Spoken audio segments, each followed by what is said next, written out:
Bismillahirrahmanirrahim. Assalamualaikum warahmatullahi wabarakatuh. Kita bertemu lagi dalam mata kuliah Sistem Informasi Manajemen.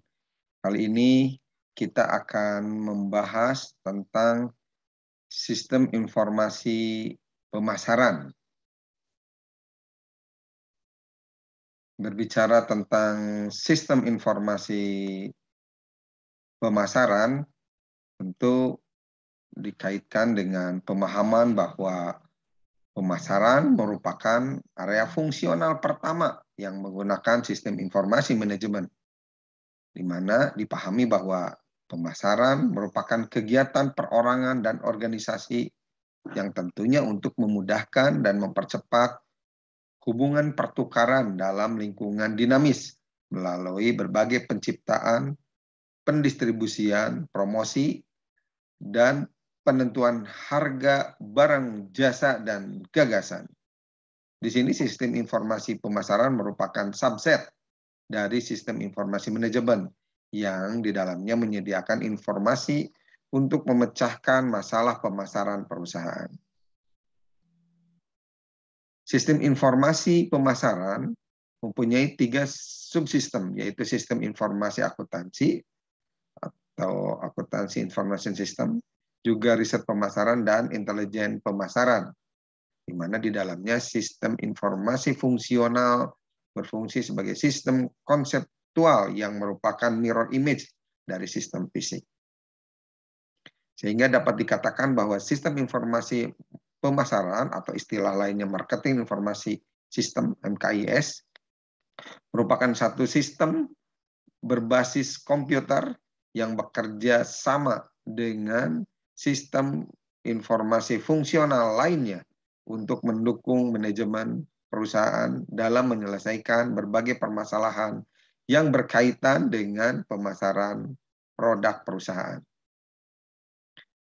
Sehingga bisa diambil kesimpulan bahwa definisi dari sistem informasi pemasaran ini merupakan satu sistem berbasis komputer yang bekerja sama dengan sistem informasi fungsional lainnya untuk mendukung manajemen perusahaan dalam menyelesaikan masalah yang berhubungan dengan pemasaran produk.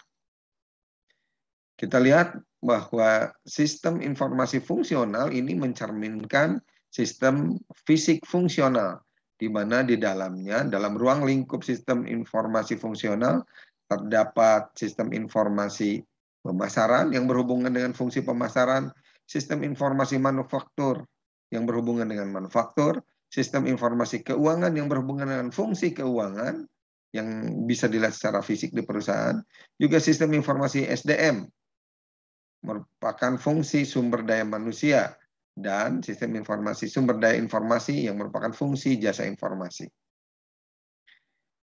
Pada prinsipnya, dalam konsep pemasaran, ada strategi pemasaran berupa bauran pemasaran yang diistilahkan 4P, yang di dalamnya memperhatikan sisi produk, promosi, place atau tempat, dan harga barang atau price. Sistem informasi pemasaran juga merupakan pusat saraf pemasaran. Nah, ini dikarenakan di dalamnya ada 3 informasi, 3 arus informasi, yaitu arus informasi internal yang dikumpulkan dari perusahaan, arus informasi intelijen yang mengalir dari lingkungan ke perusahaan, dan arus informasi komunikasi yang mengalir keluar dari perusahaan ke lingkungan. Arus informasi menurut Kotler merupakan interaksi dari perusahaan terhadap lingkungan, di mana perusahaan memberikan konfirmasi atau komunikasi pemasaran terhadap lingkungan, sementara di sisi lain lingkungan dapat diamati secara intelijen sehingga menghasilkan informasi pemasaran dan diolah menjadi informasi pemasaran internal. Model sistem informasi pemasaran pada prinsipnya meliputi output, database, dan input, di mana output berupa produk, place, promotion, lalu juga price, harga, dan kombinasi dari kesemua bauran, ya, integrated mix. Sementara inputnya berupa berkaitan dengan akuntansi informasi sistem, juga riset marketing, ya, dan intelijen pemasaran, marketing intelligence. Kalau kita lihat dari model manajemen marketing information system, ada dua aliran arus informasi yang berupa data dan informasi, di mana di sini subsistem input meliputi sistem informasi akuntansi, subsistem penelitian pemasaran, dan subsistem intelijen pemasaran yang diolah menjadi sebuah database dan menghasilkan subsistem output berupa subsistem produk, subsistem tempat, subsistem promosi, subsistem harga, subsistem bauran terintegrasi yang dapat mengakomodir kebutuhan pemakai atau user. Di sini sistem informasi akuntansi merupakan data sales order sebagai input dan menyediakan data berupa laporan periodik, laporan khusus, model matematik, dan model berbasis pengetahuan. Subsistem riset pemasaran, di dalamnya manajer bisa menggunakan riset pemasaran untuk mengumpulkan berbagai informasi dari konsumen dan prospek atau istilahkan calon konsumen, juga membeli atau mengadakan dari organisasi lain. Di sisi lain juga dapat melakukan pemrosesan menggunakan subsistem riset pemasaran. Ini menjadi sumber informasi bagi manajer pemasaran. Data lainnya berupa data primer dan sekunder digunakan oleh subsistem riset pemasaran. Data primer dikumpulkan oleh perusahaan, contohnya seperti survei, wawancara, lalu pengamatan, dan kontrol eksperimen, percobaan yang terkontrol. Untuk data sekunder berupa daftar email, terus juga statistik penjualan eceran, ya, dan juga video retrieval system. Ini merupakan data video, serta beberapa data sekunder yang harus dibeli ataupun bisa ada yang cuma-cuma. Selanjutnya, marketing riset software ini berupa paket grafik, ya, yang menjadikan riset pasar sebagai realitas bagi semua perusahaan. Di dalamnya juga bisa menganalisis statistik pemasaran, lalu juga merupakan hal penting bagi keahlian untuk menginterpretasikan output software. Ini merupakan kunci sukses untuk memahami tools tersebut. Selanjutnya, subsistem intelijen pemasaran. Di dalamnya ada aktivitas etis yang digunakan untuk mendapatkan informasi tentang pesaing. Tidak sama dengan kegiatan memata-matai perusahaan. Ini merupakan konsep intelijen pemasaran yang di dalamnya setiap sistem informasi fungsional memiliki tanggung jawab intelijen. Selanjutnya kita lihat bagaimana sebuah sistem produk, subsistem produk, tentunya berdasarkan siklus hidup produk yang mendukung, ya, melalui introduction atau perkenalan, growth, pertumbuhan, maturity, dan decline, ya, penurunan. Lalu informasi akan menjawab 3 pertanyaan kunci, yaitu perlukah diperkenalkan atau harus diubahkah strateginya atau harus dihapuskah produknya. Ini tergantung tahapan-tahapan yang dilalui, di mana pada tahapan perkenalan, pertanyaan itu menjadi dasar apakah produk ini perlu segera diperkenalkan, lalu ketika tumbuh bagaimana strategi ini bisa membuat pertumbuhan produk, dan ketika siklus hidup berada pada kondisi maturity, ini harus diamati apakah produknya, strateginya dirubah atau bagaimana. Lalu ketika terjadi penurunan atau decline, yang jadi pertanyaan adalah perlukah produk ini dihapus, dilanjutkan, atau diberikan inovasi lanjutan sehingga ketika diperkenalkan memiliki nilai tambah yang lebih baik. Selanjutnya, model evaluasi produk baru. Nah, bagian lain ini merupakan bagian lain dari subsistem produk, di mana di dalamnya ada komite produk baru yang memperhatikan produksi sebagaimana pemasaran dibutuhkan, dan membuat juga daftar keputusan dan bobot untuk masing-masing keputusan pemasaran. Subsistem tempat merupakan saluran distribusi pendek ataupun panjang berupa material, uang, dan informasi yang mengalir melalui saluran distribusi. Di dalamnya terdapat aliran sumber daya, umpan balik berupa aliran berlawanan dengan aliran sumber daya, dan feed forward information berupa aliran informasi kepada konsumen. Juga terdapat electronic data interchange ya, yang di dalamnya ada pertukaran data elektronik.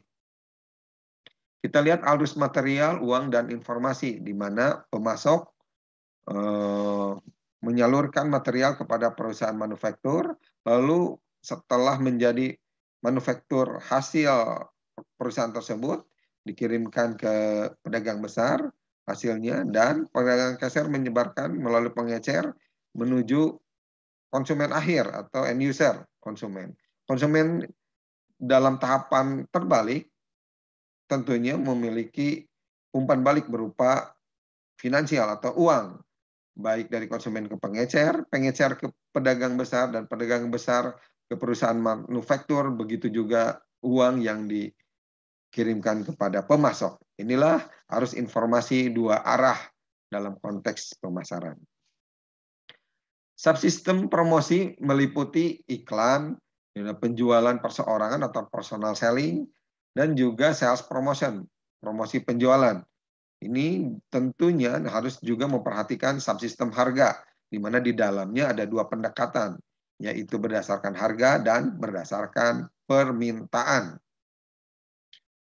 Selanjutnya, integrated mix system atau istilahnya model branded, ya, di mana kalau nanti di arah gambarnya ada tanda panah yang solid berupa pengaruh dan tanda panah titik-titik berupa respon.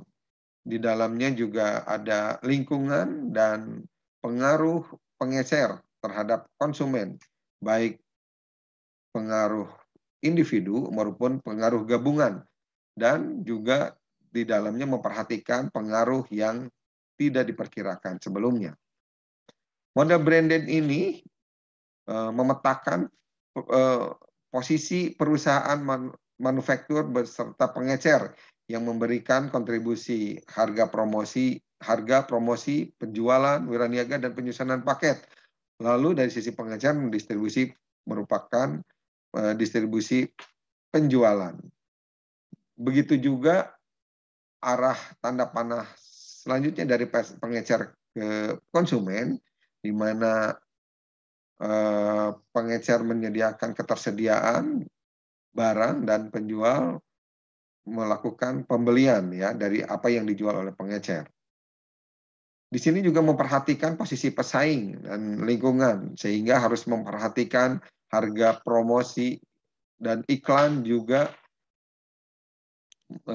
paket-paket yang berkaitan dengan pemasaran itu sendiri. Dari kesemuanya tentunya dipengaruhi oleh tren musim yang ada di lingkungan pasar. Bagaimana seorang manajer dapat menggunakan tools dari marketing informasi sistem? Di sini